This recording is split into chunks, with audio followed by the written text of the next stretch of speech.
Coach Moore is probably Welcome to Cybertruck Nation. Cybertruck Nation 2026. Yeah, today is Shelly's birthday. Happy birthday, Shelly. Happy birthday, happy birthday. Happy birthday, Shelly. So that was our sound check here, folks. Get ready here. 3, 2, 1, and welcome into Drone Nation for January 26th, 2026. This is the big snowstorm special here. We've all lived through it, and we're gonna try to give you all the latest drone news from a real cold weekend. That storm hit most of the country here, so I think DeMarco has the stories when Coach Moore gets back in from his basketball practice day. But I want to welcome in, our Marcus Crawford, of course, and said DeMarco will be here in a while. And we got some special guests from New York. Well, one from New York and one from New York, from his South Florida mansion here. Captain Ray Kelly, Eddie, of course, up in New York, and Johnny down there. Johnny's in Louisiana, but it's cold enough to be New York tonight, I believe. It's cold right now. It's 29 right now, on the way to 22 this morning. They canceled school in Hammond. It was going to be 40 degrees. They didn't want those kids to free 40-degree weather. Hey, oh my God! LSU canceled for tomorrow. So yeah. And I survived the blizzard of 2026 down here. Ray, what was the temperature in North Palm Beach today? You're not going to believe it, but it broke a record today in West Palm Beach. 90 degrees today. Oh wow! Wow, that's pretty good. And I think it was 85 in North Palm. Yeah. Well, see, all the hot weather got sucked up north here. Eddie, before we went live here, you were telling us a little bit about your experiences in New York City with the storm that hit the East Coast mostly yesterday. And your Cybertruck adventures. You want to fill us in?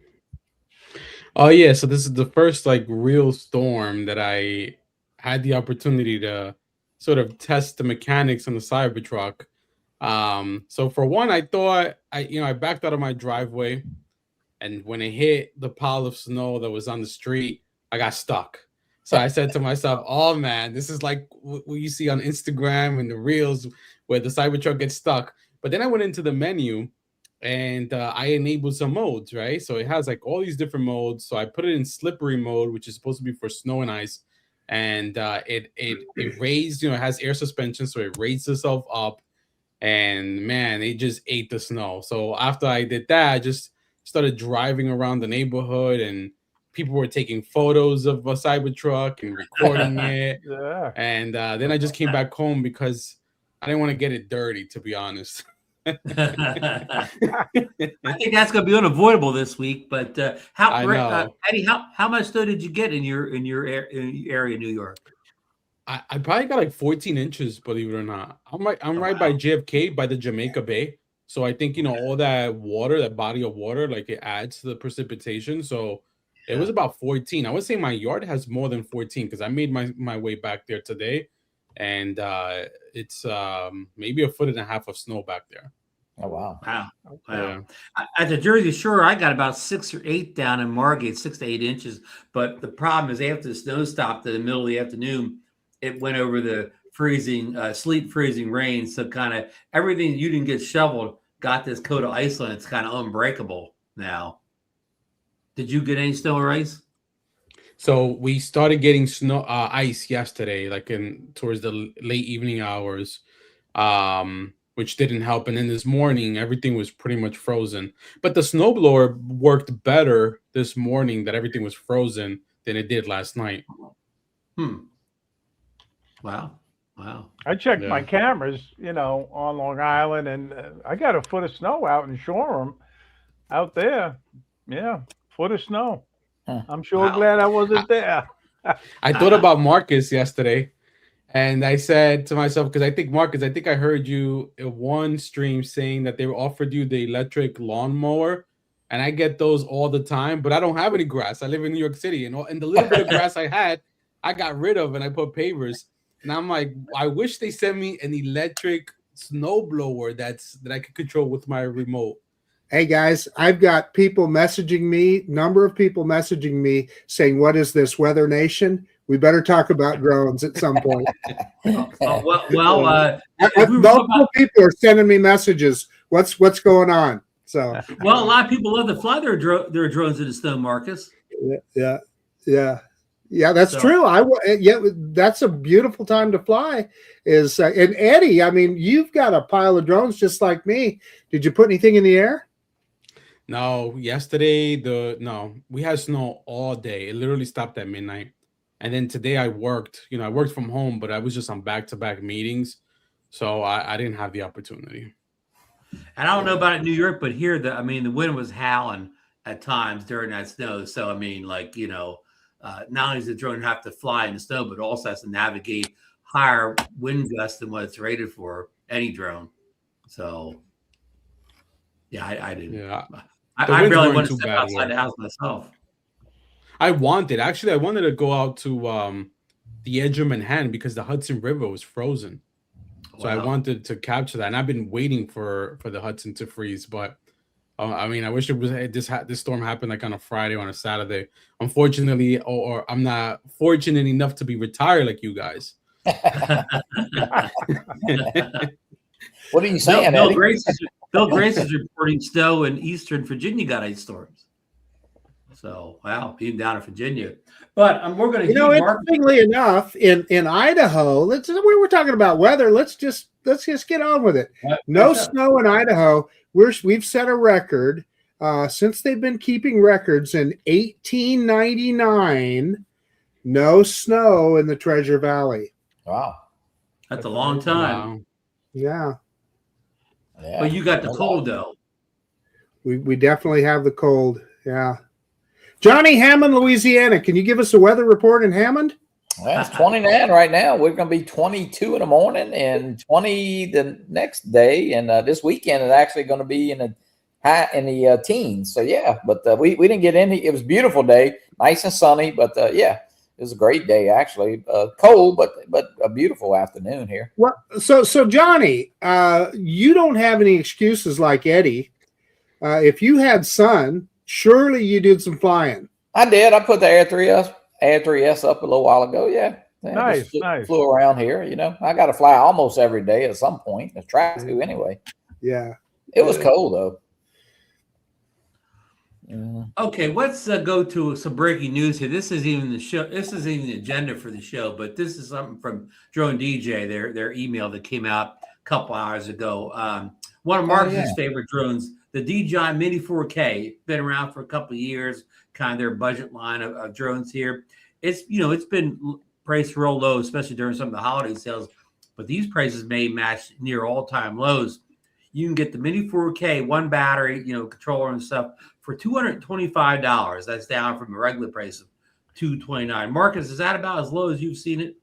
And that is as low as I've seen it, but I got you beat, Ron. I actually took the Mini 4K and the Specta Mini out the other day to do a little comparison. The Specta Mini is under $200 now, and it's exactly the same drone. Yeah. Well, I think we saw that Specta down to maybe like around $209 during the holidays, but that under $200, that's a dealer. That's $199 and some odd change. Now, I'm going to give you a little. I don't mean to point this back to weather, but there is an issue with both of those drones in the cold. I noticed, especially with the Mini 4K, it gets cold enough that it messes with those silicone mounts for the camera, and you get jello like you don't even know.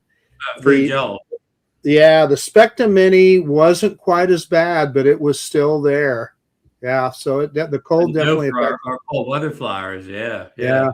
Just to finish up real quick, and I'll get off this. The Mini 4K combo, 2 batteries, is $289, and the full fly mode combo with the 3 batteries is $339. So that's cheap. You do a lot of flying for $339.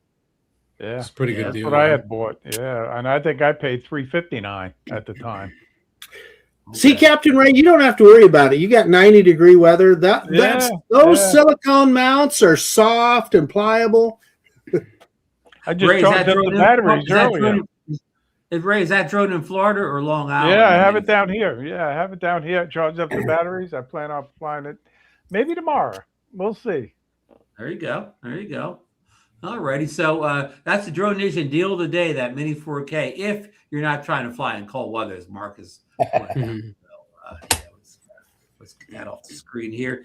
And here's some, let's see, let me get this next one here. Here's an interesting story that came up this week. Let me get the graphic up here if I can. Get the old one off here. See if I can find the right story. Let's see here. Okay, I believe this is it here. Share it here. This is a story from DroneXL. Let's see here. The Federal Communications just answered the question that's been keeping drone pilots up at night since December. In a new order released yesterday, the FCC's Office of Engineering and Technology confirmed that DJI, Autel, and other covered drone manufacturers can continue pushing firmware update and software updates to previously authorized drones through at least January 1st, 2027. And here's what you need to know, blah, blah, blah, the actual thing of the order. I got it the link to this story and the things that you want to read the full story here. Who it affects: all USA and USA critical components that received FCC equipment authorized before the 22nd of 2025. Every current DJI consumer and enterprise drone timeline. Waiver runs until January 1st, 2027, matching the same deadline for the Blue USA and Blue American exemptions here. So, question, Ron. I got a question. Go to you, Mark. Yes.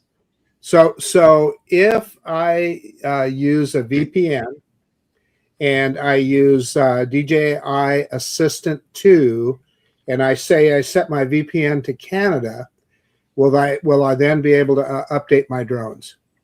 That's a great question. How are they even going to shut down as long as DJI is pumping out firmware updates? How are they even going to stop you from getting the update anyways? Yeah, that's a good question. I assume DJI. Maybe I haven't read every word in the article, but I didn't see any mechanism for stopping these updates outside of them. Could be done by a serial number. Maybe it's a voluntary thing. You just volunteer not to update after that January 1st. Johnny knows about updates by serial number. Tell him about your v-copter, Johnny. Yeah, no, I mean, I say I didn't believe that, but yeah, they're definitely the old v-copters. Yeah, it will not fly if you have the old version of the app. So they actually bricked those two replacements. Well, the ones before that they replaced, you cannot fly those, and they are bricked. But the difference is, in your case, it was the company doing it, not the government.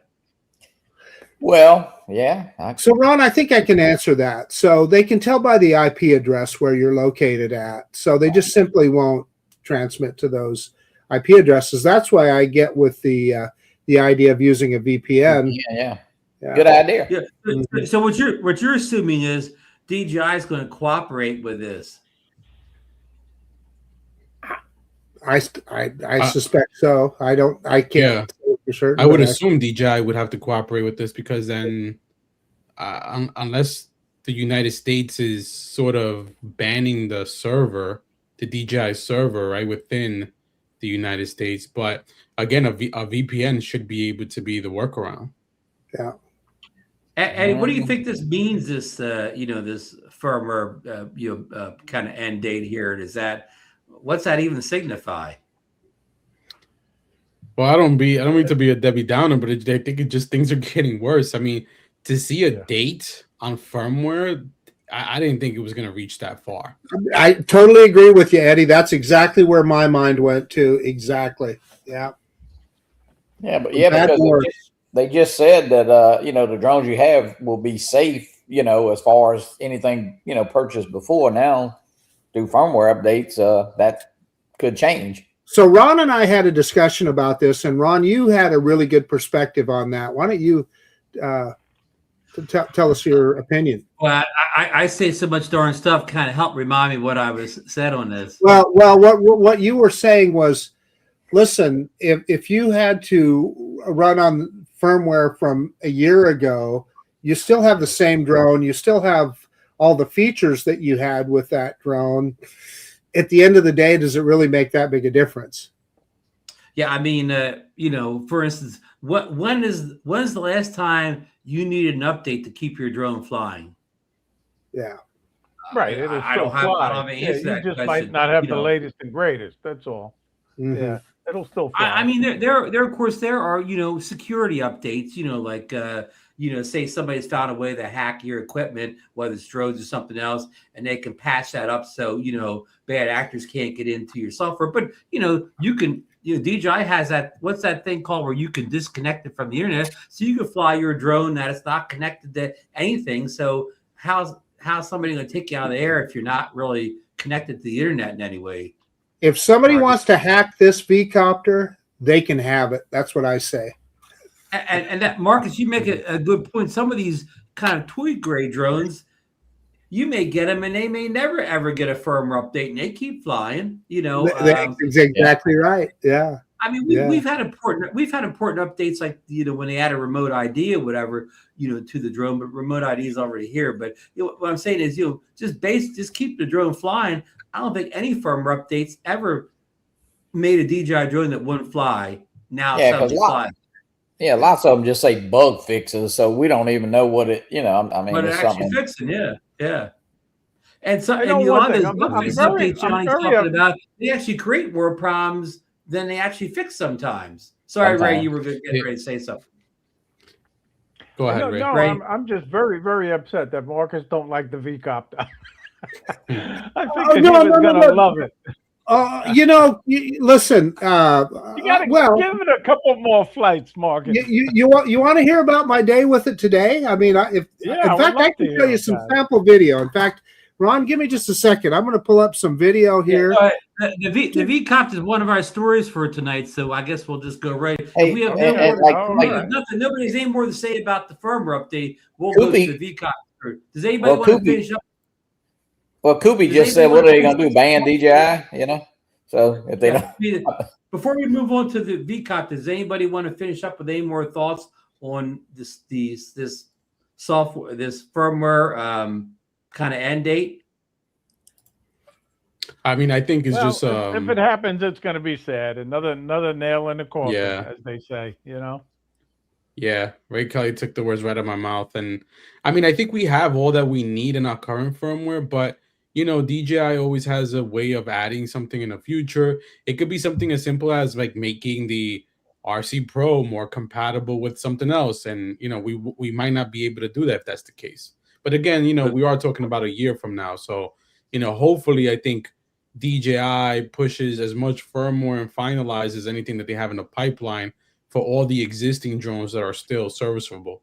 Well, Eddie, good point. You make some great points there, Eddie. And usually when drones are a year or so old, you never really see any features added after about a year. After a year, it's mostly just, as Johnny mentioned, bug fixes and so on. But you know what? It's a good point because that the Mavic 5, I know it's not coming out, but it was on that list. So fast forward to next February or March or April, and how would they add the Mavic 5 to that RC2 Pro if it's simple as that? So yeah, good point, John.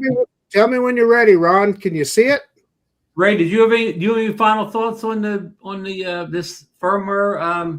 I'll call it a firmware ban, for lack of a better word. No, because I try to stay positive about this whole mess. I really do, and you got to take what we have right now, make the best of it, and if something bad happens, you got to deal with it at that time. But I'm not going to lose any sleep over it right now. I'm just with Captain Ray. It kind of caught me by surprise, but as right now, I'm not really that alarmed by it at this point or whatever. But we'll keep posted if there's something changes. So now we're going to switch over from the story about the software. The firmware end dates to Marcus's adventures with the v-copter Mini, which he just received recently. It looks like he was doing some donuts there too. I see that. Yeah. Look at that. So Eddie, I want you to know, I apologize. My truck does have paint on it, but anyway, here's the little v-copter doing an orbit. I put the v-copter into orbit mode, and you just watch this. It's doing a nice little orbit here, right? Oh yeah. Point of interest. Yeah, a little shaky there. Oh, what's that? What's it doing? Okay, what's it doing? What's it doing now? That's master shot, Was it Marcus. windy? That's a That's a fast orbit. Oh yeah, okay. Was it windy? No, there was no wind. I actually There was 1 mile per hour wind gusts. So I actually canceled the orbit, right, because I was afraid that maybe I was losing control of the drone, but was able to land it safely and so forth. But that was just the start of the problems that I had with the thing. So even to get it up in the air, I mean, I don't want to go back into Weather Nation, but this thing in the cold simply will not fly. It will. It gives you a compass error. Excuse me. But what I found is I could stick it back in my pickup and turn the heater on high and heat it up, and then that compass error would go away. And if I very quickly took off with it, it would fly. So that's how I was able to get it in the air to begin with. Pardon me. But then a number of issues. Johnny, you mentioned you had problems recording video. I took a number of pictures with this. None of them showed up on the SD card. I don't know why. We kind of found out why, but that's a whole nother story. Yeah. Had just issues with it. It crab walks. In other words, when you're trying to go straight, it's kind of like this. So you're kind of having to pull the yaw stick over if you want to get a forward shot with it. And Eddie, you'll appreciate this. The bit rate on the video is about 20 megabits. And wow. You really can see it in the quality of the video. It's very grainy and especially upon movement. As you guys know, if you're just going straight ahead, maybe it doesn't look too bad, but as soon as you turn the drone, you get a lot of the video looks pretty bad. So in any case, listen, it's a marvel of engineering. It really is. When you see those little v-copter and how it adjusts itself, and the fact that it flies at all is just amazing to me. But they really, we'll see what happens. Hopefully there's some firmware updates, but the details have a ways to go. And I also will acknowledge that part of my problems have to do with colder weather too. So maybe as it gets warmer, it will perform better. We'll see. Marcus, can you address the issue? This is a Girl Man has a series of videos and posts on this. He says that his replacement drone, well, let me back up a little bit. The v-copter advertised that it took 12 megapixel photos. And apparently the originals did. The ones that you should no longer be flying took 12 megapixel photos. But many of the replacement ones only take an 8 megapixel photo. I think Marcus and Johnny, you both have tested this, right? Johnny, well, I'll let Johnny speak for himself. He has two versions of the replacement, different versions, but I can confirm that mine shoots an 8 megapixel pictures. I have in the past got it to save a picture. It didn't today, but in the past I have. Mr. Johnny?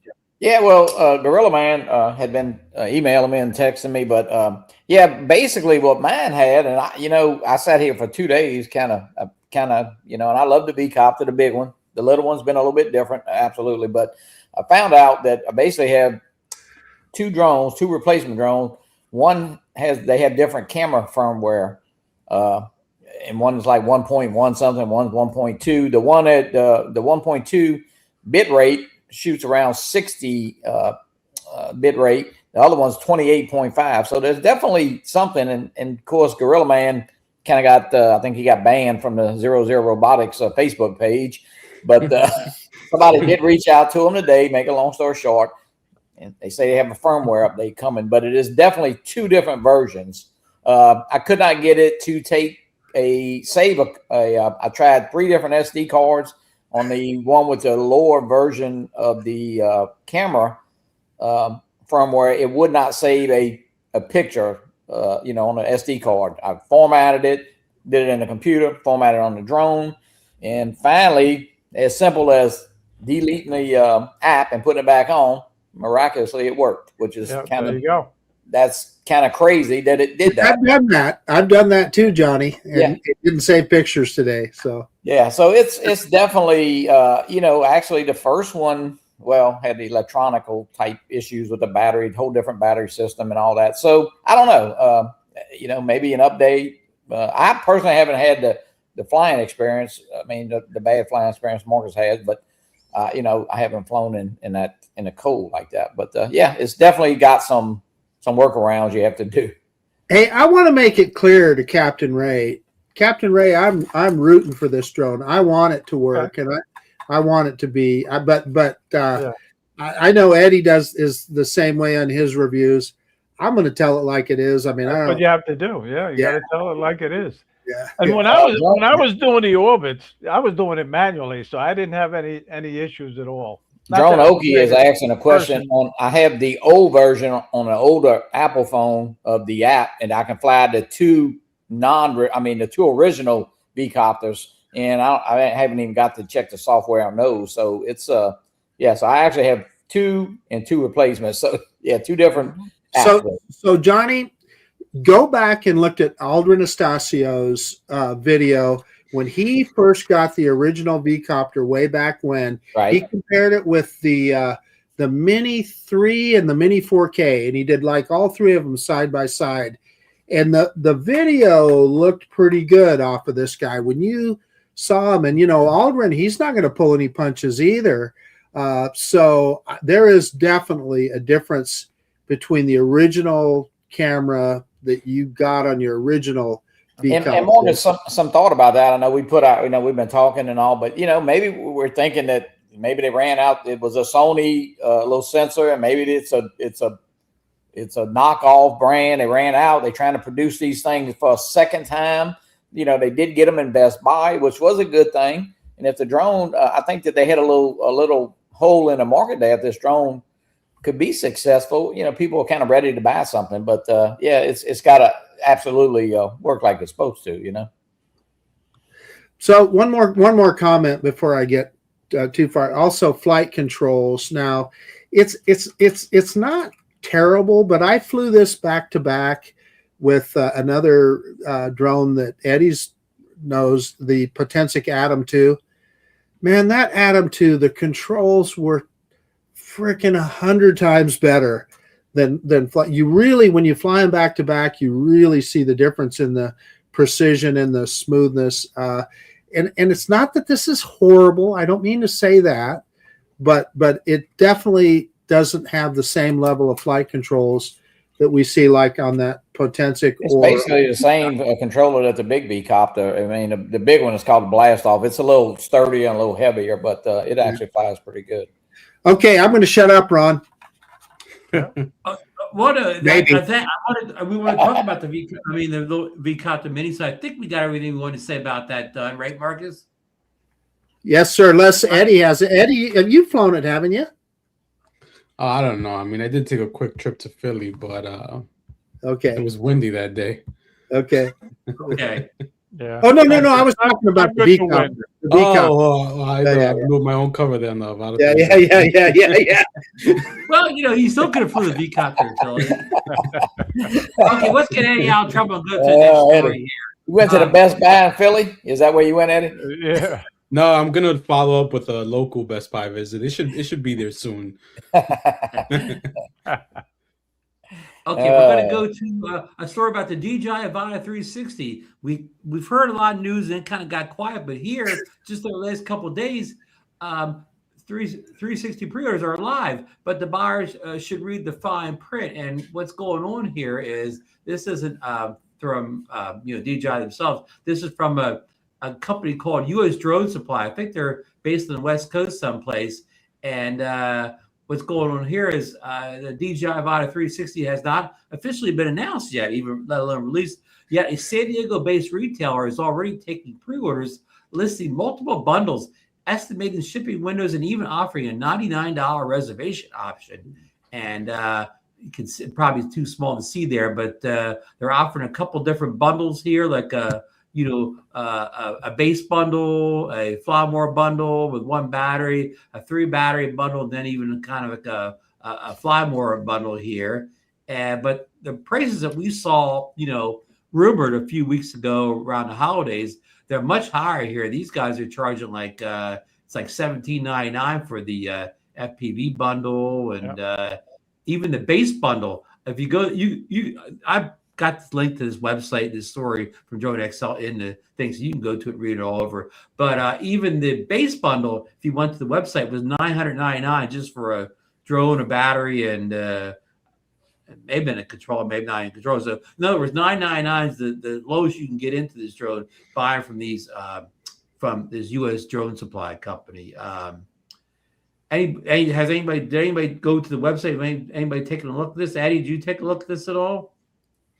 I did, and I think my advice is that it always pays to be patient. I mean, the Mavic 4 Pro was a perfect example of that.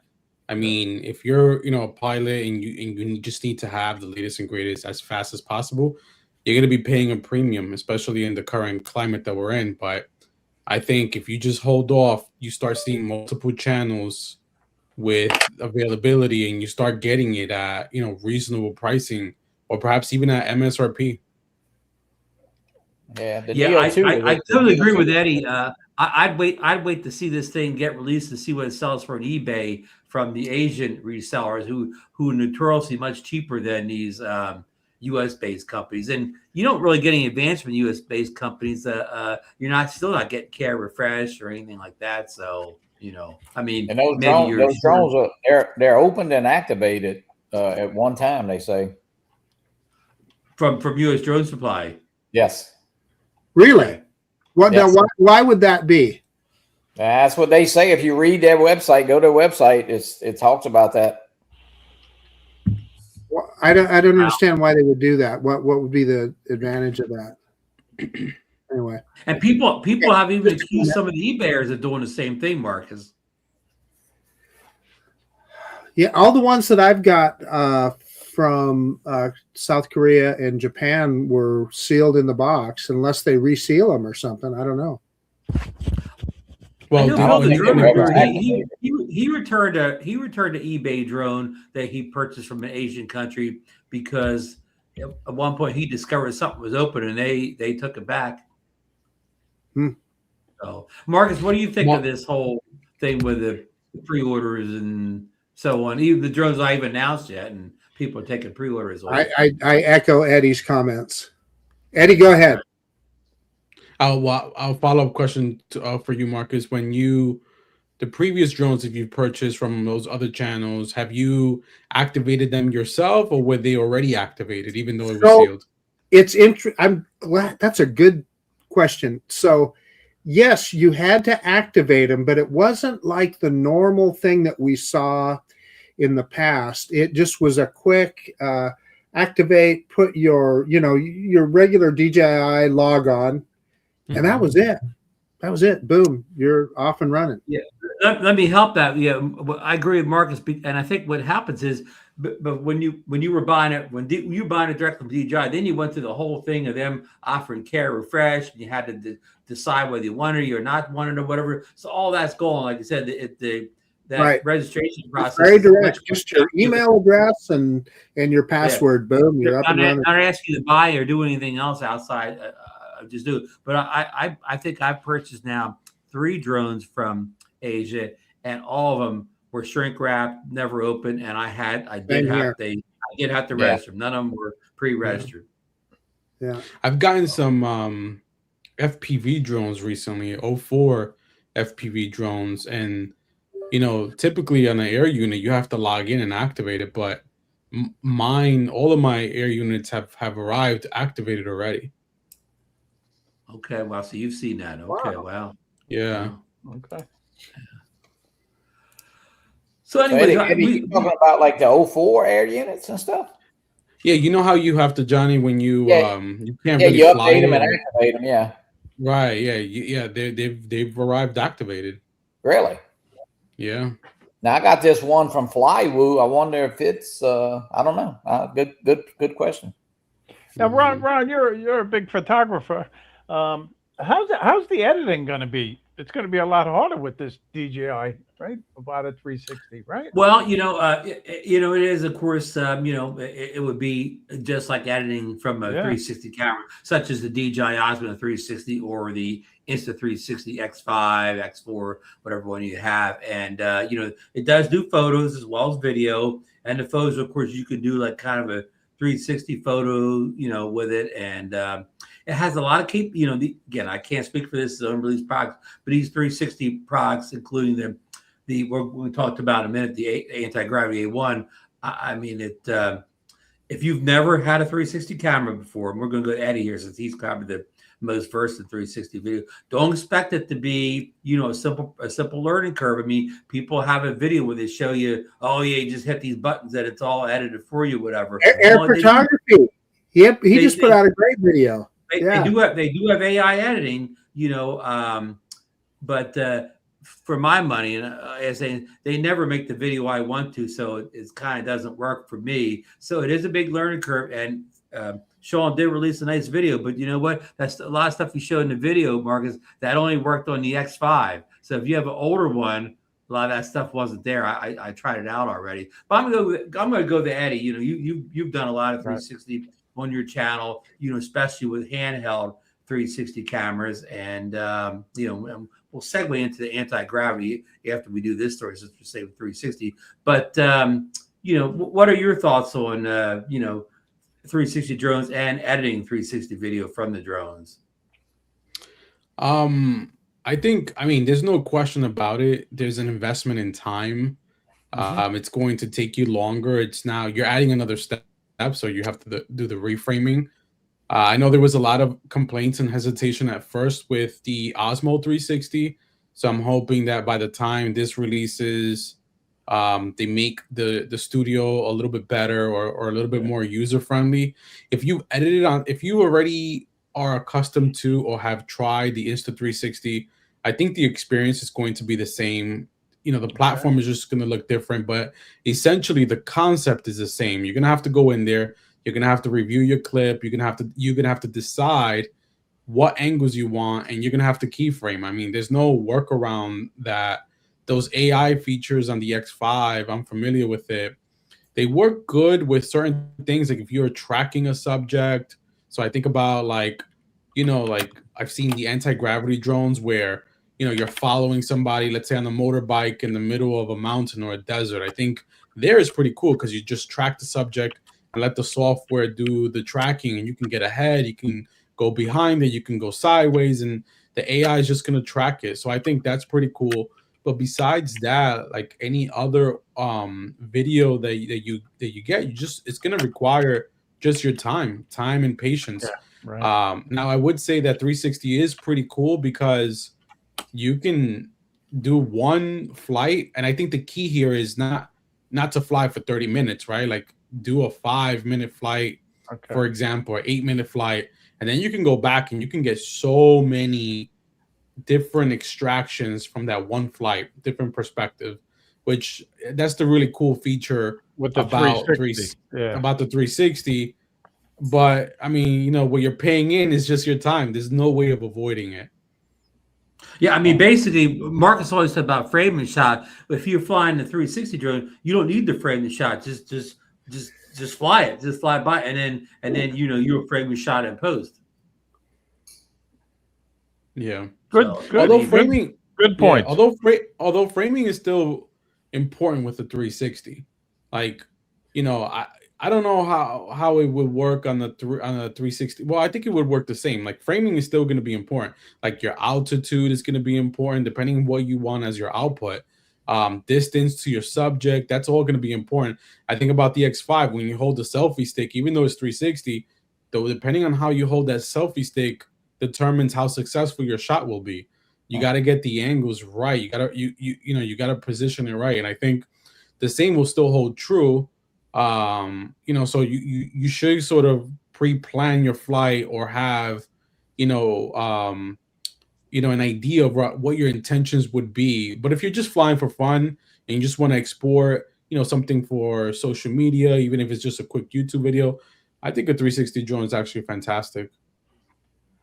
And yeah, and I especially if you're flying low and close stuff, like I guess you wouldn't want to fly this drone too high because it would look like you were in an aircraft or whatever. You kind of want the drone closer to the ground because you got such a wide field of view with a 360. You kind of nothing's going to look that close to you anyways because of that three. That's the thing with a 360 camera. You may be filming right close to something, but when you look at the video, it looks like you're much farther away than you were actually holding the camera. So it's a learning curve, Eddie. Not only like you said, flying the drone and kind of setting it in the positions that you want it to, the angles and so on, but then then adding again. If you're a first time drone flyer and a first time 360 editor or whatever, it's going to be a big learning curve in the first couple weeks and months. So I got a question for Eddie. So it looks like they're going to offer that product to us with either goggles or with a more standard controller. Well, I favor regular controller because I just struggle with goggles. That's a personal thing, not a. Will I be able to get the same results flying it with a controller as you would with goggles, or are those goggles a necessary part of that 360 experience? No, I believe so, and this is just me speculating. I think, whether you're flying with a regular controller and you're just looking through a screen is the same as wearing the goggles. You're still looking through a screen, but it's just on your face. You should have the ability to fly that straight line and then in post be able to go back and extract what you want. I think what's going to be unique about this drone, if it hasn't and I don't know if there's any leaks on this or not, but I think what's going to be unique about this drone that's going to separate it from anti-gravity is that I think you're going to have the ability to fly it as a Nevada as FPV. I think you're going to have the ability to fly it as if it was a Neo or Mini as a regular drone. And then when you want that 360 mode, you're also going to have that ability. So you're going to have 3 different abilities that will require no effort. That is cool. Yeah. Right. Yeah. Yeah, I don't think, Marcus, I don't think you'll get any worse 360 video flying it with a controller and just your eyes than you would putting the goggles on. And you know what else I think this drone will have run, and you're going to be familiar with this because you have the X5, right? I believe you have the X5. I'm still in the X4. I think the X4 has this too. I think you'll be able to fly this drone, let's say as a mini drone or even as an FPV drone, where you're getting that shot or that video as a file, right? That requires no effort. But then you'll be able to load that file into 360 and look at the 360 video and extract what you want. So not only did you get your standard MP4 file with the video, but you in the back end, you also have a 360 video. And if you want, you can use that. And the X5 does that today. Yeah. That is up. So the 800-pound gorilla in the room, of course, is price. And I think we've all kind of agreed at different times the mistake that Insta360 made with their anti-gravity drone was it just was a little bit too pricey for most people. So the expectation is this will be a lot less. How much of a difference is that going to make in their success? Oh, huge difference. Huge, yeah. Price, yeah. Price point means so much. It really does. I mean, a lot of people, if it flies with the goggles 3, RC2, most people have that. They're going to just want the drone. And if it, of course, it shows it in the all the bundles have the goggles in 3. It looks like so. Yeah, and here's what we saw a few weeks ago, Eddie, around the holidays. It was leaked out from one of the big leakers.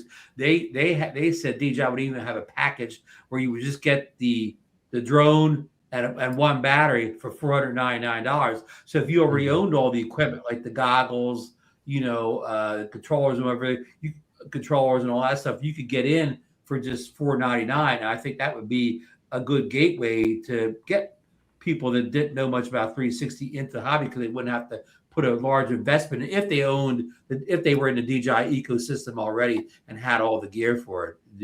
What do you think of something like that?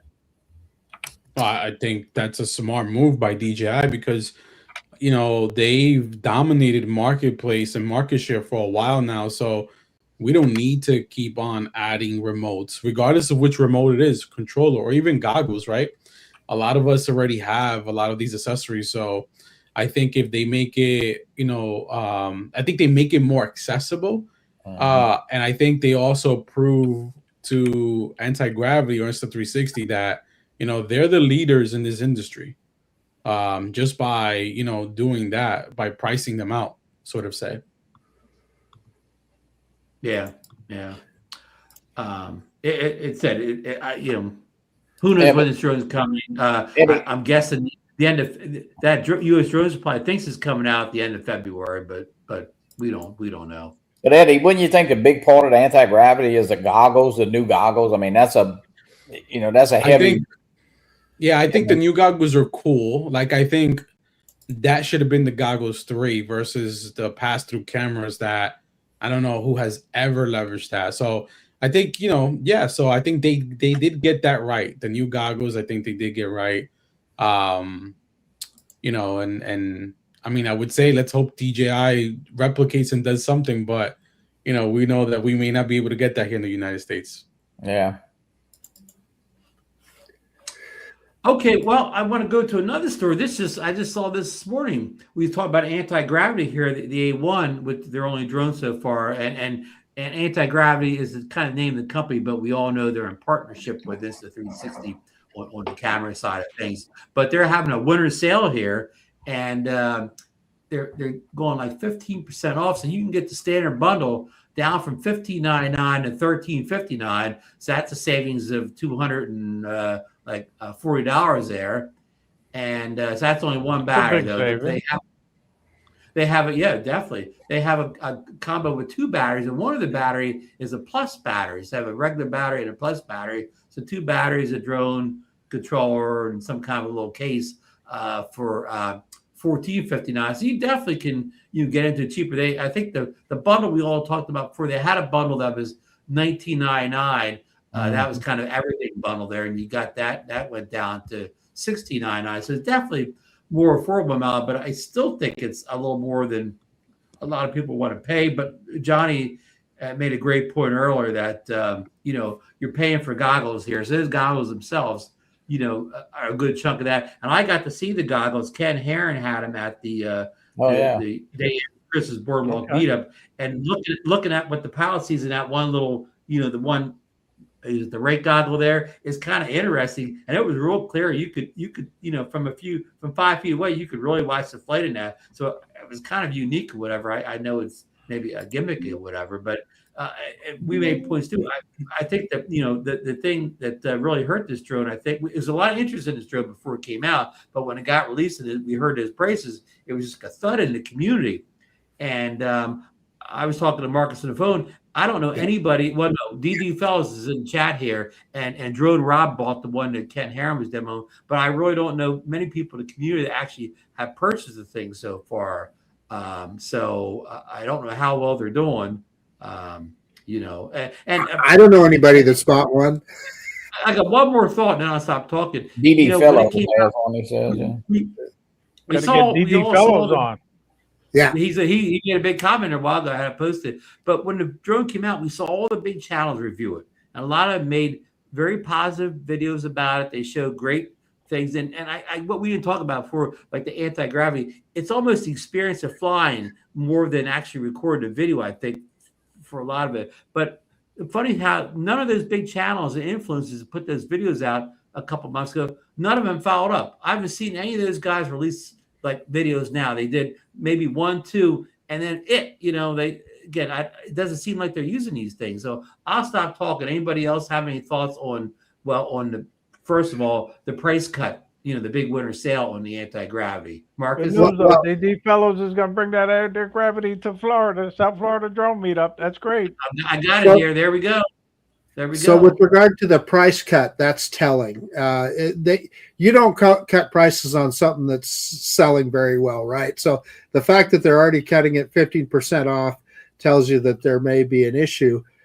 Secondly, and I was going to make the point, Ron, you and I were talking earlier today, and you made the point about, boy, we just don't know of many people that bought them. Almost everybody I know bought a Mini 5. I don't know of anybody that bought one of these.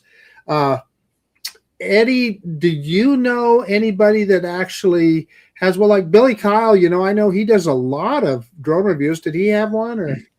No, Ken actually went out and purchased one himself. And he flew it one time. He did a 60-second review that you can find on his Instagram. And he said that's all the drone deserves. Oh, there you go. Yeah, that's too bad. And to echo Ken Herron, when he of course reviewed it for a few days, and he didn't have very much kind to say about it all. So Eddie, is this a drone you looked at and thought about purchasing at any point? Since I know you like to dabble in 360 video. Yeah, initially I did. I even considered buying it in Best Buy. Right, Best Buy had it. I considered, but when I started watching the first wave of reviews, something that I heard very frequently, and even Ken confirmed it, is that the transmission system is not all there. And I think that's probably the biggest fallback on this drone, is that if you're going to be flying, like me personally, this is a drone that I want to take through, tight gaps and get sort of cinematic shots. But if the transmission is not there and I have to second guess myself, is it coming back to me or not? I mean, it lost me there. And I think the second piece is price. I think, you're right. It was priced too high. I'm glad to see a discount, but I think it's a little too late, especially with the Avata 360 so close. I got one more comment. So I know that Insta360, obviously, they're known for their 360 cameras, but they also make really good just traditional action cameras as well. It's too bad that they didn't start with just a more conventional mini drone, or even not a mini drone, with just a regular camera on it. Get their foot in the door and help build that ecosystem around their products. This was just almost like, you ever seen that movie A Bridge Too Far about World War II? This was kind of a bridge too far, I think. Mm-hmm. Yeah, all I could think of is, they probably thought, well, we can't beat DJI at a regular drone, so the only way we're going to compete with them is to do something completely different. But they didn't realize that DJI was doing the same thing. Yeah.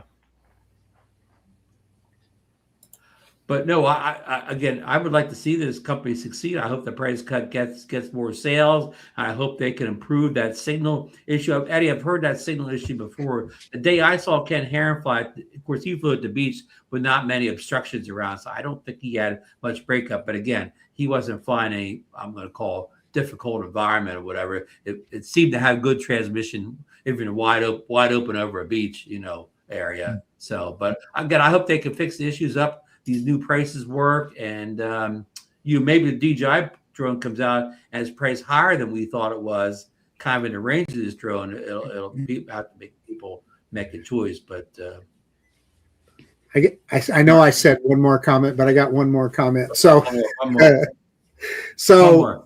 Insta360, obviously they have superb camera technology, right? So it makes me think about if we ever had a U.S. consumer drone manufacturer, not only would they have to build all the technology to build a good consumer drone. I mean, you heard me complaining about the problems with this guy. So they got to build a drone, and like Eddie was talking about with this drone, doesn't have good signal strength, etc.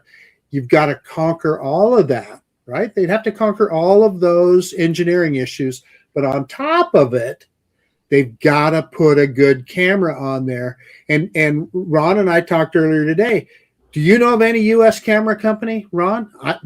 I don't. I don't know of any company in the U.S. that makes any type of camera, even a big camera, little camera. No. Yeah. Are there any U.S. companies that build a CMOS? How about that? Mm-hmm. I don't know. It's interesting you can get it at Best Buy, though, too. Well, I mean, remember, we have, of course, the famous DJI, I hate the even word ban, but, not the ban from the FCC, but the ban from the, the customs people that don't let boxes labeled DJI in. But nobody at the customs department is stopping boxes that say anti-gravity on them. So that's why Best Buy is able to sell and display this product. Oh, and Intel Max has an interesting comment there. He said you should address A1's return policy. They don't offer one, which that's also something that's out there. They won't take this drone back if you buy directly from them. Yeah. I see Barkley is saying Heron returned his the same day, but he probably bought it at Best Buy, and I assume Best Buy would probably take it back. It's actually Drone Robert bought it, not Ken. Okay. I mean, that not that makes any difference, but so they brought it back. Wow. Okay, we're going to segue into another story real quick, and this is kind of the last. I'll keep making it small. The last story, the Pocket 4. We've been hearing about the Pocket 4 for a while now, but apparently there were. Can you guys see that now? The guy with the orange coat holding the pocket. What looks like the pocket? Yep. Can you guys see it? Okay. According to this story, this is another DroneXL story. That's not actually the Pocket. Igor doesn't think that's the Pocket 4. They think that Insta360 has their own pocket camera now, and that's Insta360's pocket camera and not the Pocket 4. So we may have pocket camera wars here coming to according to Igor. And this links in the thing here. So if you want to go read the full DroneXL story, apparently and Igor has this on his Twitter X account also. What about the SJ cam, Ron? Look at that. It's okay. You should have made that in a video and made people think you had like the Pocket 4. Competition is a good thing. So, I mean, so we've been hearing about this, but isn't that interesting that maybe the Pocket will get a rival from Insta360? Eddie, what do you think about the possibility of Insta360 also building a pocket camera? I mean, the more the merrier. It would be interesting to see the difference, but if it's like the leak rumors we've seen, it's probably that telephoto lens in addition to the standard wide angle lens. I mean, I welcome it. I think Insta360 does, they do create some great cameras, but I think DJI is still far superior when it comes to, just quality. You can always tell Insta360 camera, whether it's the Ace 2 or the Go. I mean, I think the Nano performs better than the Go. I think, the Action 5 or 6 performs better than the Ace 2.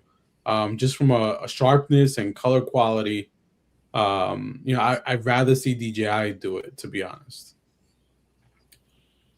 Right. Well, hopefully, we've seen rumors that DJI already's got approval for the Pocket 4, so even if it comes out in June, it should be available to us at least through our Asian eBayers.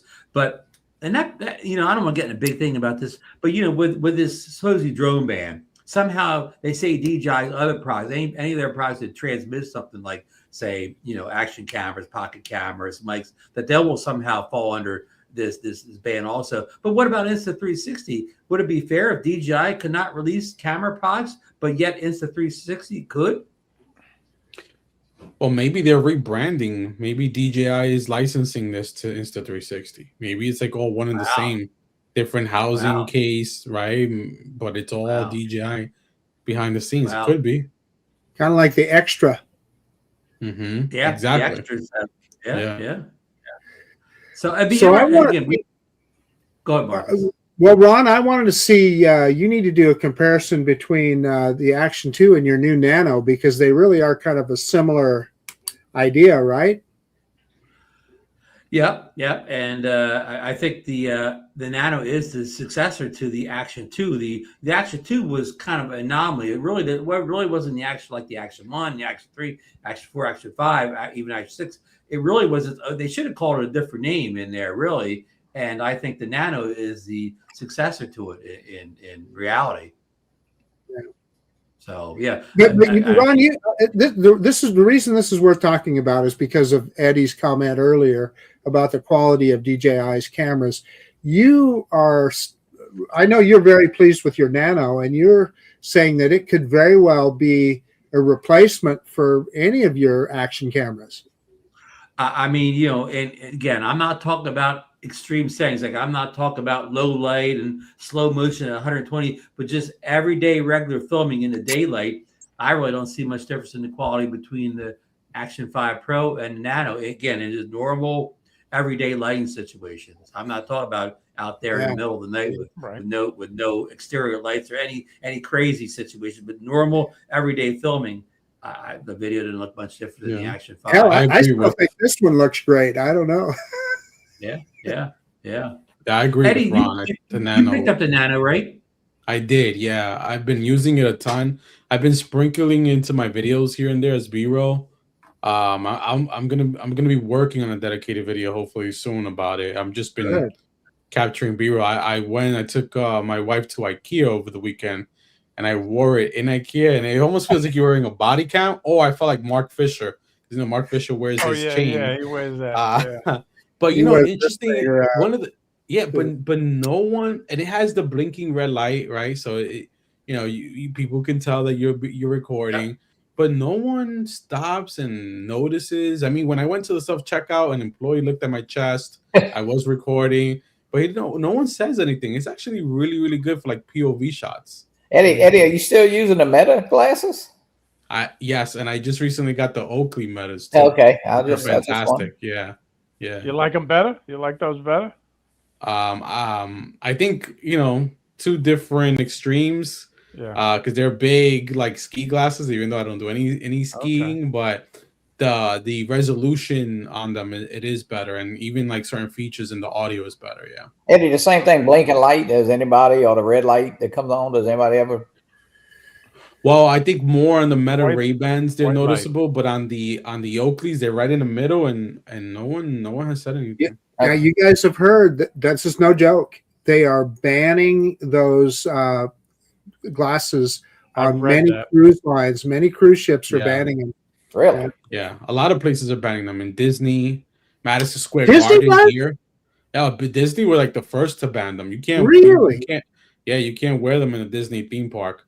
Madison Square Garden, they banned them. So you could wear your Nano though. I mean, you could wear your Nano. You can wear your phone. Don't you can wear an action camera. You can walk around with your phone. You can walk around with your camera and shoot all with your cell phone, and then they ban the glasses. It don't make any sense.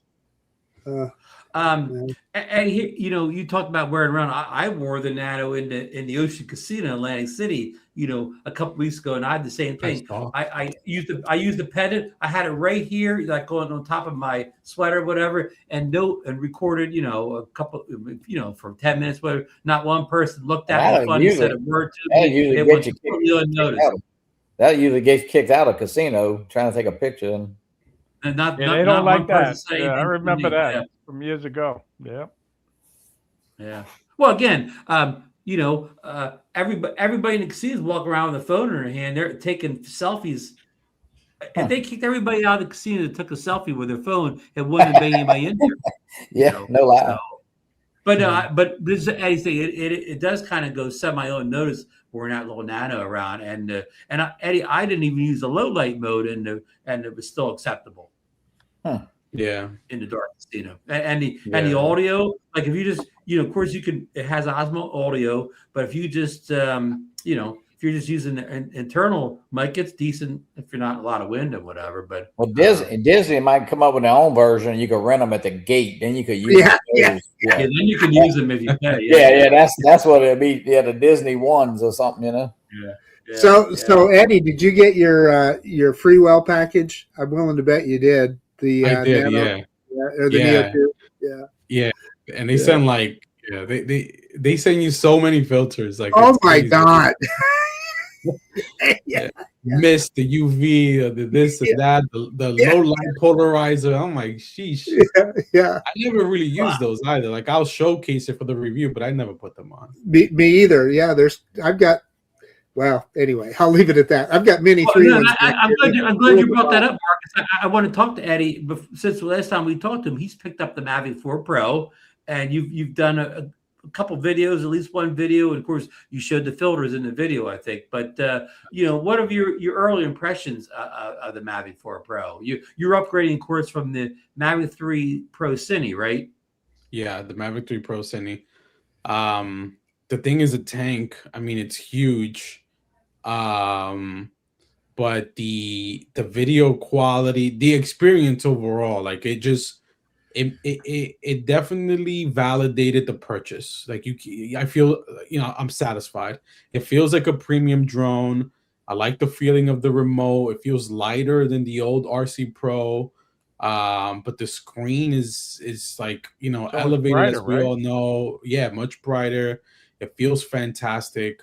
And it handles well. Like, I know there was a lot of complaints online about the handling. I haven't flown it as much as I probably have wanted to, but I felt like it reminds me, honestly, of, like, I feel like I have a miniature Inspired 2, like whatever like a miniature Inspired 3, let's say.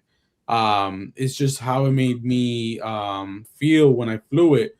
I think the video quality and the photo quality is just fantastic. I love what they did to all three cameras now, where it's equal in terms of, the exposure and the colors that you're getting, so it's easy to match those. They all I didn't have have any. D-Log now, D-Log M now. Right, they all have D-Log M. Yeah, I didn't have any complaints. Like, sure, it's bigger, but I welcomed the size because it's more stable in there. I feel like it's not as noisy. Like, it has a really good pitch Really noise to it. quiet. Yeah, like it A feels like you're.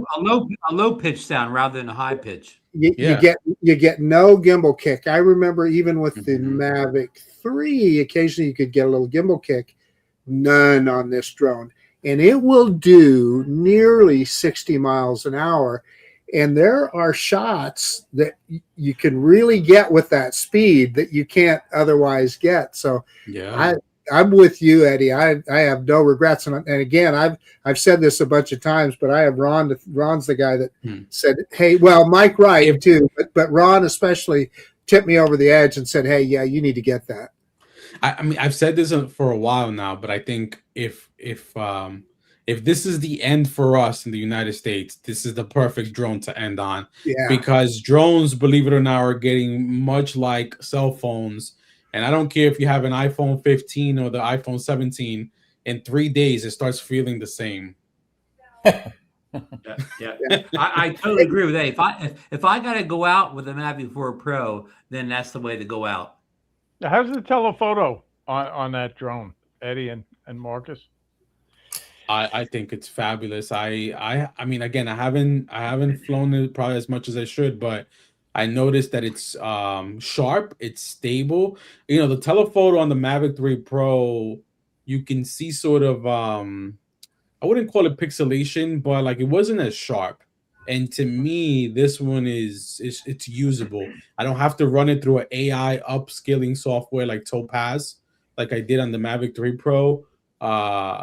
This is manageable. Like, you can work with these with the quality images and videos from the telephoto lens. I forget to use those. Ray, I'd say the biggest improvements from the 3 to the 4 is the telephoto lenses. Both of them have greatly improved on the 4, especially that long one. So the only negative thing that I can say, and Eddie, you said it earlier, it's a chunk. When I was going to Europe, I just got the drone and I really wanted to take it with me. But you know what? I just didn't want to haul that big lump around, so I ended up taking the Air 3S. Mm-hmm. Somebody made a video, and I forget who it was, when they were comparing the Mini 5, Air 3S, and the Mavic 4 Pro, and they were talking about the big jump in size from the Mini 5 to the Air 3S. But he said, like, what did he say? The Air 3S only weighed like a pound more than less than the Mavic 4 Pro. That if you're gonna take the Air 3S with you, you might as well take the Mavic 4 Pro. And I'm not saying I totally agree with what he's saying, but it's size, Ron. It's not just the way; it's the size. It's a lot of stuff. Well, he said he could slip in the same slot in his camera bag that the Air 3S is fitting in. Good for him. Yeah. Hey, listen, we got a question here. From Brad Henderson. I'm going to throw this to Eddie.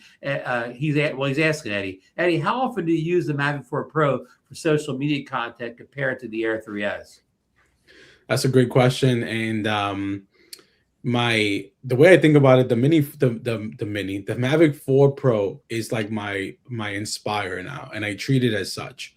That's like my my Lamborghini, my Cybertruck, my Corvette. I only take that out with intention. My everyday flyer is the Air 3S. The Air 3S gets fantastic image quality. So if I'm doing just, normal day-to-day flying for fun, I want to get a few hyperlapses in areas that I've already flown before here locally, it's Air 3S. Now, if I'm taking a trip, I recently went back up north. I'm taking my Mavic 4 Pro because I want to get the best quality, right? It's a place I don't visit frequently. And when I know I want the best video quality, I take the Mavic 4 Pro if it's doable, right? Because again, to the earlier point, everything is larger on this drone. The drone is larger, the batteries are larger, the remote is a little bit bulkier. So it all depends. I think it's just situational. But everyday use, Air 3S all day long. Yeah.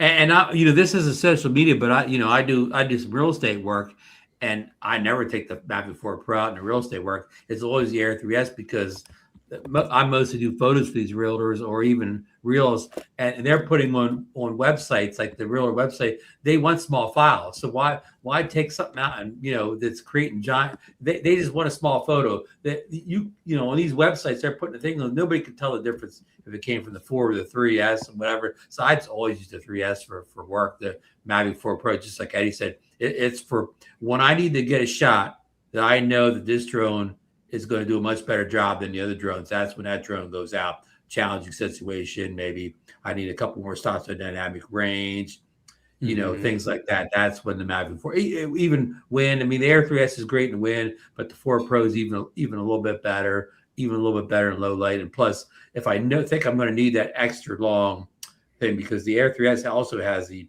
70 millimeter, but sometimes you just need that long lens because you can just get some shots with that you can't with anything else. Marcus? Ron, do you think Johnny will ever get one of the big boy drones? Well, he's been talking about it, and when the price is right. Well, Eddie said something earlier. If you wait, they got some great prices. Hey, Ron, I'm gonna share this. This just came through my email, so I'm gonna share this. Okay. Breaking news. I got it here. Oh, as for the bitrate difference issues you mentioned, the technical team is actively verifying the relevant details. We reviewed the camera version information provided by users and greatly appreciate your suggestion regarding the potential differences between production batches and firmware versions. Our team is currently conducting a thorough investigation of these possibilities. Well, that's a good thing. Is there a team girl, man? You what?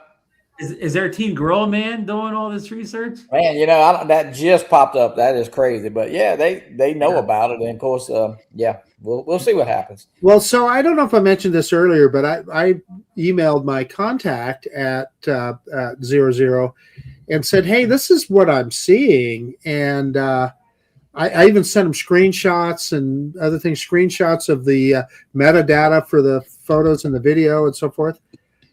Silence. I haven't heard a word back. Nothing. August's going to be banned next, I guess. Yeah, they don't want to hear negative things. I'm trying to give them good feedback to improve. I didn't say anything negative. I just said, "Hey, this is what I'm seeing. What am I missing?" But Eddie, you did bring up that they do have some great prices right now on the Creative Combo on eBay from South Korea and Japan. I mean, I'm talking. With tax, maybe I don't know. With tax and shipping, you probably $3,400 to $3,500. A few $100, maybe less than say Ron and Marcus paid. You better get it, Johnny. You better get it. Which is an incredible deal for what you're getting. I mean, you're getting a premium drone, right? No question. Yeah, and that controller. I mean, the controller is what I love about it. I mean, I saw it over in Rhode Island. Yeah, I mean, those guys was having that controller is very nice. And even Captain Ray, for what you're doing over the ocean, where you live in New York and where you're at in Florida, you're always taking flights looking for whales and dolphins and everything else. I'm telling you, that camera on that Mavic 4 would be amazing. Plus, you have the security in knowing that you've got a drone that has a lot of range, a really good connection. You're not going to have any issues of it flying away or doing anything weird. Not that you would with the Mavic 3, but you know what I mean. Yeah, but also but the I'm controller very, you can very see, happy and controller you can see content out in the with the bright Mavic sunlight. 3 Pro. I'm very, very happy and content with this, baby. Nothing wrong with it. If that, yeah, nothing wrong with that. Oh, great drone. Yeah, but Ray, you didn't buy that one. No, I bought that one. That's You got that one. It was the original Mavic 3. Oh, that's right. That's right. Yeah. That's my son. My son has that one now. Yeah. And I saw you answer Brad's question in the chat that you think it does have a Mavic 4 Pro does have a 1 second interval for the hyperlapses. Yeah, I'm pretty sure it does because at least the creator bundle does because of the SSD. So you are able to take photos that fast through a hyperlapse. Does that? It has 512 gigabytes of internal memory, I believe. Internal memory, which is huge. Yeah. And Bill so Gray what Bill Gray says, perfect. I agree. But I agree too. And it's a compromise because of course the Mini 5 Pro is even better traveler, but also not quite as good to win. Hey, I want to go to Captain Ray here. He's got a new drone. I wasn't even quite aware you had this. In a recent video, you flew the little Neo 2 drone, correct? Yeah, I've been flying it, and I like it. It's a cool little drone. Johnny got me hooked on the original Neo, and I like that. And then I got that RCN3 controller, and I fly it like a camera drone. I do. It's not an FPV drone. I go through palm trees very slowly, and but I'm having fun, and I'm amazed at the range of this little guy, really. The first time I tried to go to the lighthouse from Du Bois Park, I chickened out. I got halfway there, and I said, "That's enough. I better bring it back." So Captain Ray, went back, and I let it go right to the lighthouse, and it went all the way to the lighthouse. Oh, you went all the way this time, Ray? Yeah. Oh, wow. Yeah. Captain Ray, have you done this yet? Yeah, that works good too. Yeah, it does. Yeah, very, very cool little drone. I highly recommend it. And the price point. We're talking about price point. I mean, this is great. It's a great drone for the money you spend on it. Really. So I'm happy. Well, we talked about DJI quality. Mine is already going wacko. Every once in a while, the gimbal just goes on vacation for a second, and then it comes back. And of course, I got a hold of DJI. They said, there's nothing we can do. In the United States, there's not much they can do. So I'll probably just buy another one, I think. Well, I have to say, Marcus, your Neo 2 video into the Snake River Canyon was amazing. Really. Now, you're talking about range. I'm telling you. 1.8 kilometers. Yeah. And it was battery limited. It had to turn around because of battery. Yeah. Yeah. Ray, I do have to make one little correction, though. You gave Johnny credit for getting you into the Neo. Who's the first person to let you fly their DJI Neo last year in Florida? Yeah, at Sawgrass. I know you. Ray didn't want to fly, Johnny. We were at Sawgrass and we met this guy that clean pools or whatever. And I said, Ray, go ahead and fly. I said, it flies just like any other camera drone or whatever with standard controller. No, that was cool. Yeah, loved flying that whole thing. And this one, when you get this on sale for $159, it's amazing. This is an amazing drone. So yeah. I sold my Neos. I sold my regular Neos. Yeah. Marcus, I'll send you the half a drone that didn't get run over by the golf cart, and you can put that gimbal on that. On that Neo too. There. I'm going to put up Intel Maxell's comment here. So this is interesting. I think the reason that the Mavic 4 will matter to us in 10 years is because I don't. It's probably still going to be a top of the line drone. I mean, U.S. drone manufacturers don't seem to be interested in consumer drones, right? Eddie, Ron, you guys still probably have 10-year-old mirrorless cameras, don't you? Probably, right? That's a great point. Not just me, some of the greatest photographers in the world shoot with 10-year-old camera bodies and lenses or whatever. Yeah. So this will matter in 10 years. And you can't even compare the Mavic 4 Pro to the Mavic 1. There's such a leap in technology in the span of those drones. I'll stop talking. Let Eddie give his thoughts. No, I mean, I agree. I think technology has gone so far that, it can be relevant in 10 years. I think about a Mavic Pro 1 in today's world. Like, you if you were to, fly that, yeah, you can fly. You'll get you'll get a decent experience, right? Because I think the transmission wasn't so bad. Like DJI has always been leaps and bounds, compared to the competition. Will the camera have opportunity? Of course, because you're comparing it to the technology that we expect now. But I mean, if you take our technology that we have today, you fast forward 10 years, I think definitely useful. I'm going to give you a little bit of an example of that. So the Mavic Pro 1, like you said, Eddie, was a revolution, right? Yes. But I remember having that thing. First folding drone. First folding drone. First folding drone. I had it out at the Snake River Canyon. We're so used to level 5 wind resistance now. At the time, it was maybe 20-mile-an-hour winds, not like anything horrific. But I had that drone right in front of me trying to make it move forward, and it just wouldn't pitch far enough to make any forward progress. I mean, it's a huge difference between what we see now and what we saw then. It's not even on the same page. The Air 2S came out in April of 2021, so that's coming up on 5 years, and people still love that drone. Yeah, yeah. Good point. Before we get too far off the Neo, Eddie, did you get the Neo too? No, I did not. I thought about it, but it's got the Avata. I didn't. Got the Avata. Yeah, and I have the the only time I use those selfie drones is when I'm doing an e-bike review or if I need B-roll of myself.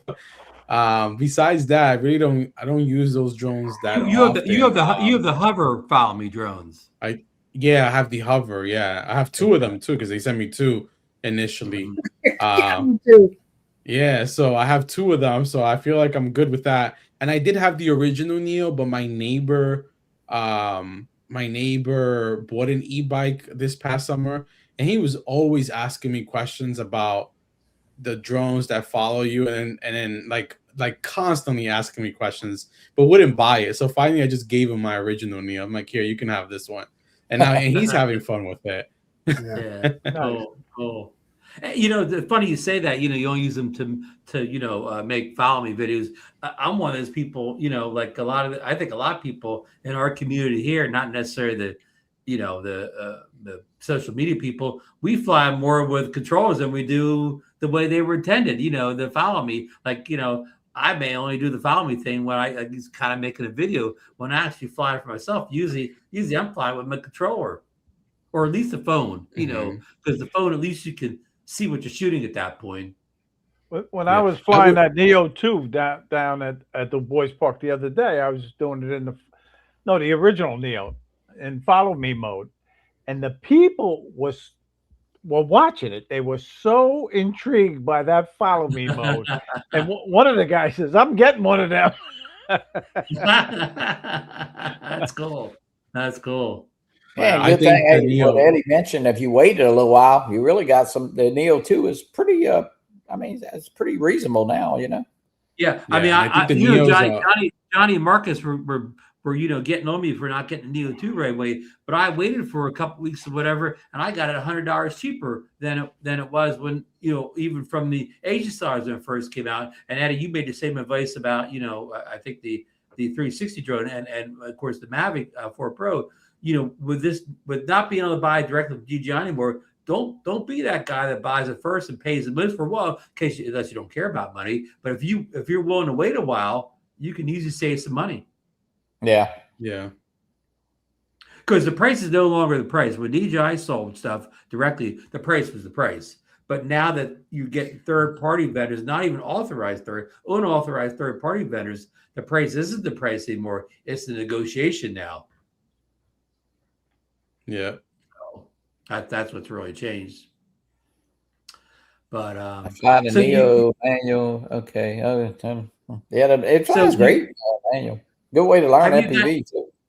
Have you gotten any other recent drones, Eddie, besides the Mavic 4 Pro? I mean, over the holidays, I got bombarded by Amazon specials, $2.99 drones. Yeah. I don't like the Rucos.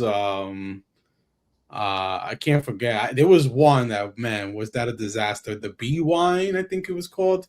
Oh yeah, that thing. B-Wine. Once I launched it, it was like Addy mode. It was just drifting away with the wind. But besides that, I have not gotten any. I've gotten some new FPV drones that I have done. 04 Pro FPV drones, yeah. Now, Eddie, how soon will you be leaving for the Dominican Republic? I'm leaving just in a few days here in February. I'll be going down there for 10 days. Wow. Coming back, I'm going to Texas for work. As soon as I come back in 2 days, I'm going to Texas for work to Dallas for a week. Coming back, and then I'm heading again in April for 2 weeks for my Easter. That's why Eddie doesn't break. come to the South Florida drone meetup. He goes to the DR. I go to the DR. He should make a side trip to. He should make a side trip to Jessup Beach just for a few hours, like land at a nearby airport, get an Uber over, spend a couple hours, and then continue on to the DR. But Eddie, have you considered what kind of drones you're packing for your upcoming trip to the Dominican Republic? It's going to be the Air 3S. I would love to take the Mavic 4, but I don't want to lose that drone, not only like in terms of an accident, but also like coming back since I'm traveling international, customs or anything. Like I don't want any headaches. The Air 3S, like I can risk it, but I don't want to risk the Mavic 4 Pro.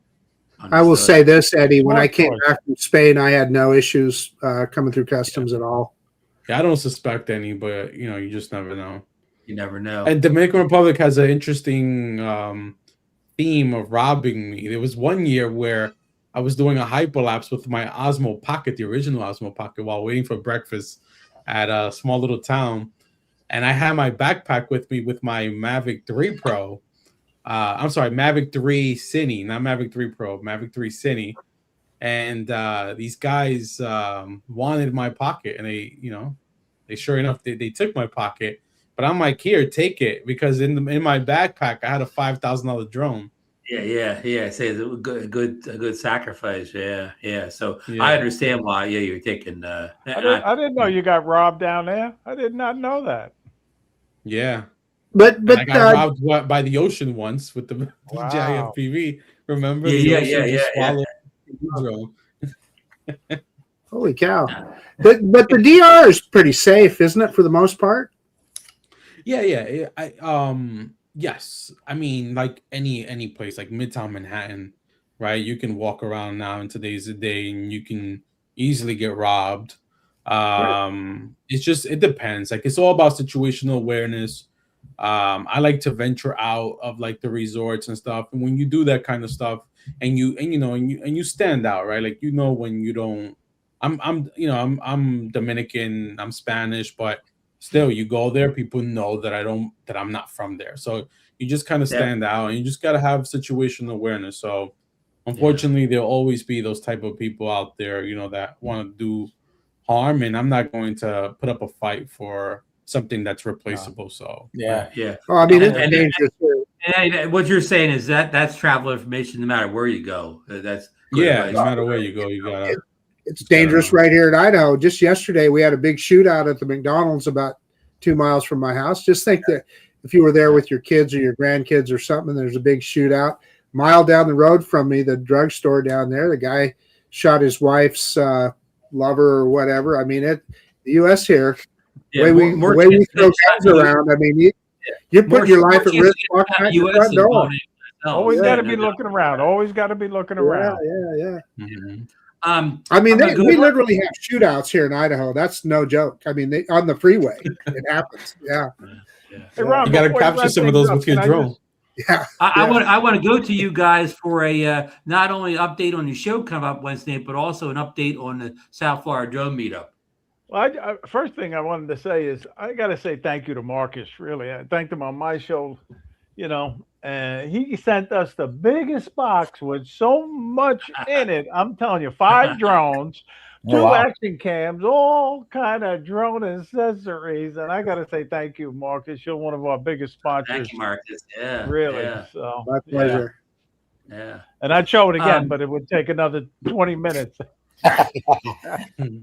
Ray, any other updates on the South Florida Drone Meetup? No, we got 129 people on the list right now signed up ahead of time, with only like 5 cancellations already. But everything's going good. And last I heard, this hotel is still booking rooms. Wow. Okay. We're way over our block of rooms, but the Hampton Inn and Suites is still giving us the group rate. And I got to say thank you to them.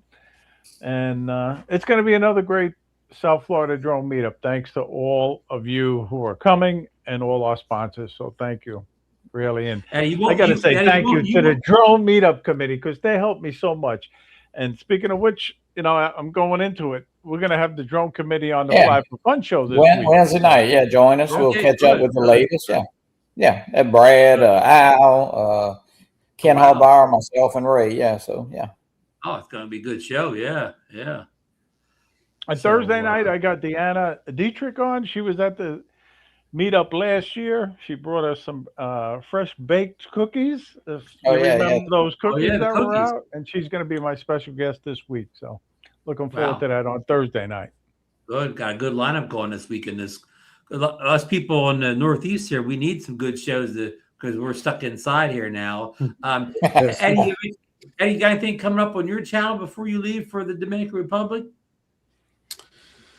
I'm in backlog of videos. I have a whole bunch of stuff that I've just been getting sent. They sent me 2 e-bikes, believe it or not, and even though I told them we're in the middle of winter. Why did they send them in the winter, Eddie? I don't get that either. I know. Yeah. And even though you tell them and you give them they're like, I've gotten WhatsApp messages like 3 times today. When are you gonna do the review? And I just keep sending them videos of the snow. But I have Beta FPV sent me a new drone that I hope to get out and review soon. I definitely want to make a video of the Oakley metas and compare them to the Ray-Ban metas. And probably the rest of the stuff will probably be, videos from Dominican Republic. I want to really test out the Nano and sort of do those POV shots. The one reason I did get the Nano is I want to put it on my 4-year-old as he runs through the playground and like the beach in Dominican Republic, and just get that perspective, like from his vision as he goes through, the jungle gym or wherever we go. I think that's pretty cool. So I hope to showcase that and like the Mark Fisher body cam style videos. Yeah, that would be cool. That would really be cool. Yeah, that'd be cool. I mean, I think it's not only do I like the camera, I think I said this on I've got 3 videos on it. I don't think I've used another camera since I've got it. I got a thing right before Christmas. I don't think I've used another camera since.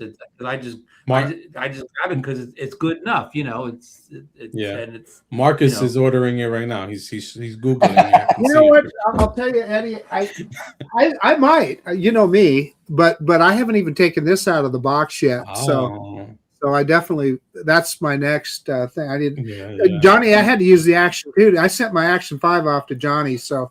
I had to use my Action 2 today when I filmed my video, but yeah. Great. So Marcus, what do you got coming up on the channel here for us? Well, today, as you know, I'm on Potensic's, I don't know, banned list or whatever. They don't send me anything. If you had a YouTube channel about making potatoes and gravy, they would have sent you an Atom 2 with their new controller and all that. They send out thousands of them, but they didn't send one to me. And I even wrote, I've got a couple of contacts there. I wrote them and they said, Marcus, we just don't have any available. And but I have lots of friends, and our friend Ryan at RD's Drone Reviews, because they've got that new controller.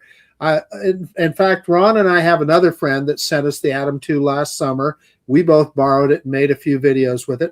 Well, I borrowed Ryan's because it's got that new controller, and because I wanted to review that controller, and I flew it today for the first time, and it is superb. It is really good. You got to hand it to Potensic. They still have a few signal issues, but it's nothing that really takes away from the experience. So I don't know what you saw, Eddie. I had times where the signal meter would drop pretty low. However, I still had FPV feed and I still had control of the drone. So ultimately, didn't make any difference, right? You could still see what you were doing. But that is the worst thing I could say about that product. It's the flight controls are so they are very, if they're not as good as DJI, they're pretty close. It really flies well. So maybe I'll get back on their good side now. I don't know. do a real nice review just to say all good things. No, we've all talked about this. I know Eddie does the same thing. I just show my experience. I mean, that's all. I don't hide anything bad, but I definitely, when something's good, you can see it. So, Hey, listen, we're going to wrap up. We're going to wrap up here today. We've already gone 90 minutes here. But before we leave, I do want to say congrats to the Indiana Hoosiers for winning their first NCAA Football Championship. They defeated the Miami Hurricanes. I already forget the score, but it was a great game, a great ending. So, and Johnny and I predicted that last week on the show, where the guy that's not here tonight, I won't say any names, he predicted the Hurricanes, but and then, of course, I also want to congratulate the Seattle Seahawks and New England Patriots for winning their conference championship games yesterday, and a date in the SuperBowl LX on 2/8/2026. And DeMarco will be back next Monday night with his pick for that big Super Bowl game. DeMarco heard that. He said he heard that. So Ron, you may have already done this, but did you wish DeMarco's wife Shelly happy birthday? We maybe I didn't say the exact words, but we brought up earlier and shows up. I did happy birthday, Shelly. Happy birthday, Shelly. Yeah, happy birthday. And I'm sorry, Captain Ray, the Sea Chickens are going to take it. We shall see. We shall see. So special thanks to Eddie and Captain Ray for coming on with us tonight. One coming from the cold and one coming from the warm. So that kind of evens things up. But Eddie's going to be in the warm here in no time. So he'll be out on the beach. Yeah. Let me know if you need me to pop up and shovel your driveway while you're gone or anything. Yeah, well, maybe I'll get one of those AI robots that can control from DR. Somebody had a video out on YouTube today, and it worked real good. It because it kept snowing and kept going back out again. So they do work pretty good. Yeah, can you imagine that? You do it over Wi-Fi. You run it from the beach in the Dominican Republic. That would be really. No, what I need is the Tesla Optimus robot already to be released. Yeah, he just goes out with your existing snowblower and he pushes it around. Yeah. So, hey, I want to thank everybody in the chat who joined us tonight. And thanks. A lot of great questions out there. And DD Fellows, if anybody wants to see that anti-gravity A1, go over to his channel and check out some of his videos. So, Marcus, before we go, I want to give DD Fellows a shout out. Now, we've all talked a lot about the the anti-gravity drone. Yeah, he actually owns it. He actually owns it. So he knows way more about it than we do. So when we're criticizing it or whatever we're saying, take it for what it's worth. It's all hearsay from us. We're just armchair 360 flyers here. Exactly right. Yeah. And maybe we should get DD on the show sometime. Yeah. To get the real lowdown on that anti-gravity drone. So, all right, folks. Good night. Everybody stay on the East Coast. Everybody stay warm. If you're good night, everyone. Stay warm. If you're in Florida, stay cool. Good night. Good night. Good night. No singing tonight, folks. We don't have